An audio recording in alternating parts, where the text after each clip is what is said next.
मेरे कमरे की खिड़की से उस पीपल के पेड़ पर अक्सर एक साया नाचता दिखता था, पर आज वो साया मेरे बिस्तर के पास खड़ा था। हवा ठंडी, अजीब सी हो गई थी, जैसे हर सांस में बर्फ घुल रही हो। मेरी रीढ़ में सिहरन दौड़ गई। दिल इतनी जोर से धड़क रहा था कि लगा अभी बाहर आ जाएगा। आंखें खुली थी, पर देखने की हिम्मत नहीं थी। बस महसूस कर पा रहा था उस भयावह मौजूदगी को। राहुल, 25 साल का एक उभरता हुआ वास्तुकार, अपने पैतृक घर में कुछ समय के लिए लौटा था। यह घर गांव के बाहरी छोर पर एक विशाल और सदियों पुराने पीपल के पेड़ की छाया में स्थित था। राहुल को शहर की भागदौड़ से दूर यहां शांति मिलती थी, जहां वो अपने नए डिजाइनों पर ध्यान केंद्रित कर सके। दिन भर की भागदौड़ के बाद शाम को वो अक्सर पुरानी किताबें पढ़ता या अपने स्केचबुक पर नए विचार उतारता। गांव के लोग इस पीपल के पेड़ के बारे में अजीबोगरीब कहानियां सुनाते थे, फुसफुसाते हुए कहते थे कि इसमें एक पुरानी आत्मा का वास है। पर राहुल एक तर्कशील व्यक्ति होने के नाते इन बातों को केवल अंधविश्वास मानता था। उसे बस कभी कभी रात में पेड़ से आती हवा की सरसराहट या घर की पुरानी लकड़ी की चरमराहट परेशान करती थी, जैसे घर सांस ले रहा हो। पिछली रात जब मैं गहरी नींद में था, तो मुझे लगा कि किसी ने मेरे माथे पर बर्फीले हाथ से छुआ है। मेरी आंखें झटके से खुली। कमरे में अंधेरा था, पर खिड़की से आ रही चांदनी में मैंने देखा कि पीपल का वो साया जो अक्सर पेड़ पर झूलता था, अब मेरे बिस्तर के ठीक बगल में खड़ा था।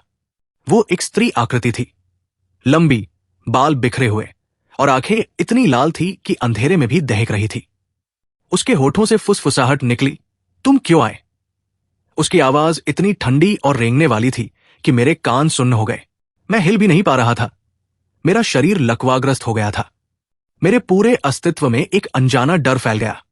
मैंने चीखना चाहा, पर आवाज गले में ही घुट गई। वो धीरे धीरे मेरे करीब आई और उसके चेहरे पर एक ऐसी विकृत मुस्कान थी जो किसी इंसान की नहीं हो सकती। उसकी सांसों से सड़ी हुई पत्तियों और पुरानी कब्रों जैसी गंध आ रही थी। उसने अपना हाथ फिर से उठाया, मेरी ओर बढ़ाया और उसकी लंबी, नुकीली उंगलियां मेरी गर्दन के पास आ गई। मैं अपनी मौत सामने देख रहा था। मेरे दिमाग में बस मां का चेहरा घूम रहा था। अगले दिन सुबह मैं पसीने से तरबतर उठा। दिल अब भी बुरी तरह धड़क रहा था। क्या यह सपना था? मैंने चारों ओर देखा। कमरे में सब कुछ सामान्य था, पर मेरे बिस्तर के पास फर्श पर पीपल के कुछ सूखे पत्ते पड़े थे, जो रात में खिड़की बंद होने के बावजूद कहां से आए, ये मुझे समझ नहीं आया। मेरे गले में हल्का दर्द भी था, जैसे किसी ने सच में छुआ हो। यह सिर्फ एक सपना नहीं हो सकता था। मैंने गांव के सबसे बुजुर्ग व्यक्ति बाबा नाथू से मिलने का फैसला किया। जब मैंने उन्हें पीपल के पेड़ के बारे में बताया, तो उनकी आंखें बड़ी हो गई।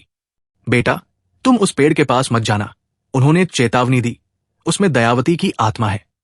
उन्होंने बताया कि कई दशकों पहले दयावती नाम की एक सुंदर लड़की थी, जिसे गांव के कुछ धनी लोगों ने प्रेम के नाम पर धोखा दिया था। जब उसे सच्चाई पता चली, तो उसने उसी पीपल के पेड़ पर अपनी जान दे दी। ग्रामीणों ने कहा कि उसकी आत्मा कभी शांति नहीं पा सकी और वो अब पेड़ की भूतनी बन गई है, खासकर अगर कोई युवक उस पेड़ के पास भटकता है। बाबा नाथू की कहानी सुनकर मेरे रोंगटे खड़े हो गए। मैंने घर आकर अपने दादाजी की पुरानी डायरी खंगाली। उसमें धुंधले अक्षरों में लिखा था कि दयावती का प्रेम एक जमींदार का बेटा, मेरे ही परदादा का छोटा भाई था। उस डायरी में दयावती के एक पत्र का भी जिक्र था, जो उसने अपने प्रेम को लिखा था, लेकिन वो उसे कभी मिला नहीं। पत्र में लिखा था कि अगर उसे न्याय न मिला, तो उसकी आत्मा उस पीपल के पेड़ से कभी मुक्त नहीं होगी। मेरा परिवार कहीं न कहीं इस त्रासदी से जुड़ा था। हर रात मैं महसूस करता कि कोई मुझे देख रहा है। मेरे कमरे में अजीबोगरीब आवाजें आती, कभी घुंघरू की छनक, कभी धीमी उदास धुन। एक बार मैंने अपने बिस्तर के पास उसके परछाई को देखा, जो मेरा नाम पुकार रही थी। आवाज इतनी दर्दनाक थी कि मेरा कलेजा कांप उठा। मुझे पता था कि मुझे कुछ करना होगा, उसे शांति दिलानी होगी, या मैं कभी यहां चैन से नहीं रह पाऊंगा। मैंने डायरी में लिखी तारीख और उस पत्र के बारे में गहराई से छानबीन की। मेरे परदादा ने उस पत्र को छिपा दिया था, क्योंकि वे अपने भाई और दयावती के रिश्ते को स्वीकार नहीं करते थे। उन्होंने डर से उस पत्र को घर के तहखाने में एक पुराने बक्से में बंद कर दिया था। उस पत्र में दयावती ने अपनी आखिरी इच्छा लिखी थी कि उसका प्रिय उसके साथ पीपल के पेड़ के नीचे 7 फेरे ले, ताकि उसकी आत्मा को मोक्ष मिल सके, अन्यथा वो हमेशा के लिए उस पेड़ से बंधी रहेगी और किसी को शांति नहीं लेने देगी। ये पढ़कर मेरी आंखों में आंसू आ गए। दयावती का गुस्सा जायज था। मुझे समझ में आया कि उसकी आत्मा को मुक्ति दिलाने का एक ही तरीका था, उसे उसका हक देना, भले ही अब वो संभव न हो। मैंने तहखाने में घंटों खोजबीन की, धूल और जाले हटाते हुए आखिरकार मुझे वो पुराना लकड़ी का बक्सा मिला। उसके अंदर एक पीला पड़ा मुड़ा हुआ पत्र था, जिस पर आंसुओं के धब्बे थे। पत्र की हर पंक्ति चीख रही थी दयावती के अधूरे प्रेम और दर्द की कहानी। उसी रात, पूर्णिमा की रात थी, मैंने पत्र को लेकर पीपल के पेड़ के पास जाने का निश्चय किया। हवा में एक अजीब सी खामोशी थी, जैसे प्रकृति भी उस पल का इंतजार कर रही हो। जैसे ही मैं पेड़ के करीब पहुंचा, पेड़ से एक ठंडी हवा का झोंका आया और उसके पत्तों की सरसराहट तेज हो गई, जैसे कोई फुसफुसा रहा हो। अचानक पेड़ के तने से एक हल्की चमक निकली और धीरे धीरे दयावती की आकृति स्पष्ट होने लगी।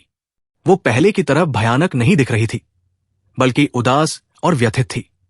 उसके बाल अभी भी बिखरे थे, पर उसकी आंखों में अब उतनी क्रूरता नहीं थी, बस अथाह पीड़ा थी।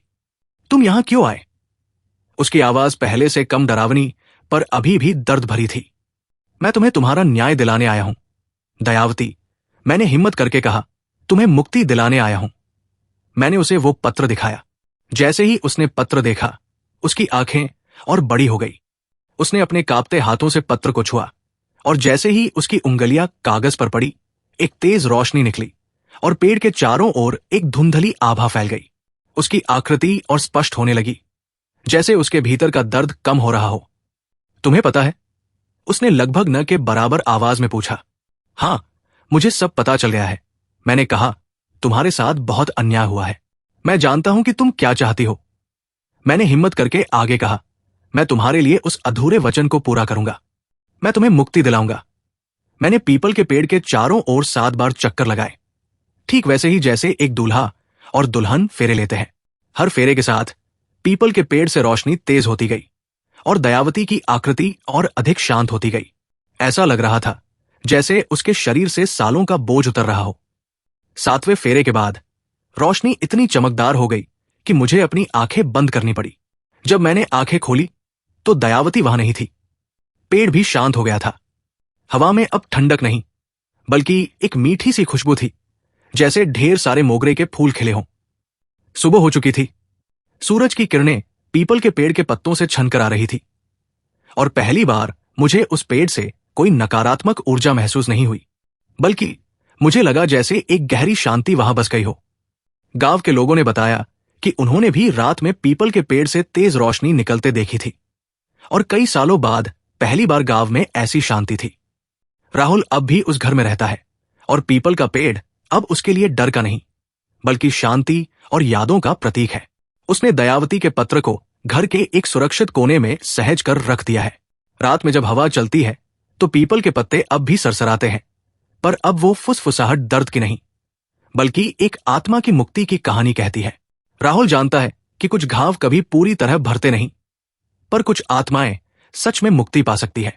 वो अब भी कभी कभी रात में उस पीपल के पेड़ को देखता है, और उसे लगता है जैसे दयावती की आत्मा उसे आशीर्वाद दे रही हो, एक मौन आभार भरी मुस्कान के साथ। उसके जीवन में अब एक नया अध्याय शुरू हुआ था, जहां उसने न केवल एक वास्तुकार के रूप में, बल्कि एक इंसान के रूप में भी बहुत कुछ सीखा था। वो जानता था कि कुछ कहानियां किताबों में नहीं, बल्कि हवा में और सदियों पुराने पेड़ों की जड़ों में सांस लेती है।